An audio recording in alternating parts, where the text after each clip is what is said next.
السلام علیکم ورحمۃ اللہ وبرکاتہ نحمده ونصلی علی رسولہ الکریم اما بعد۔ آج کا سبق سن لیجئے۔ آج کے سبق کی سرخی ہے زنا سے بچیے، پارٹ نمبر 13۔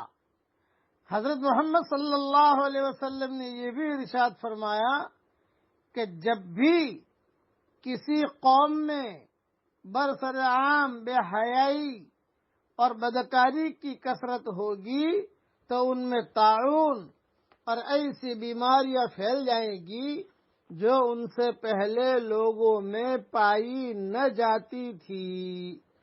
یہ حدیث ترغیب ترہیب میں ہے، 3685 نمبر کی یہ حدیث ہے اور دوسری بھی کی کتابوں میں موجود ہے۔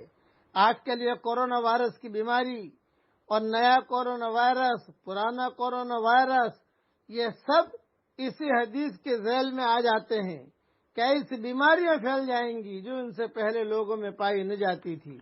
یہ تو کورونا وائرس کی بیماری تو ایک عام بلا اور ایک عام عذاب ہے اللہ تعالیٰ کی طرف سے، لیکن اور بھی بیماریاں کئی لوگوں میں ایسی پائی جاتی ہے کہ ان کا علاج نہیں ہوتا۔ اس لیے زنا سے بچیے، زنا سے بچیے، زنا سے بچیے۔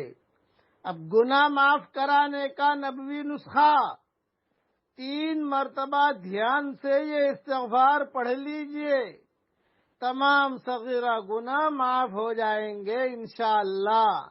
اپنے گناہ ڈیلیٹ کروائیے، دھیان سے پڑھیے میرے ساتھ۔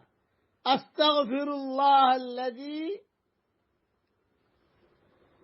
لا الہ الا هو الحی القیوم واتوب الیہ۔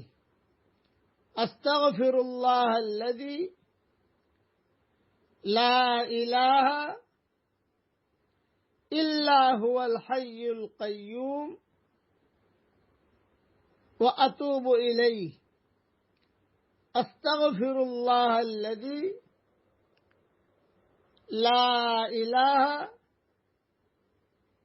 الا هو الحی القیوم واتوب الیہ۔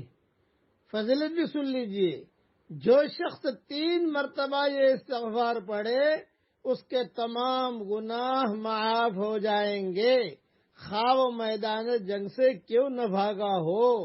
مجموع الزوائد میں یہ حدیث موجود ہے اور صحیح ترغیب ترہیب میں موجود ہے، اور امیجز بنا کر میں بھیج رہا ہوں۔ روزانہ صبح شام 3 مرتبہ پڑھنے کا اہتمام کیجیے تاکہ ہمارے کم سے کم گناہ جو ہے معاف تو ہوتے جائیں۔ گناہ کا زیادہ اسٹاک کرنا مناسب نہیں ہے، گناہ کو تو اسٹاپ کرنا چاہیے۔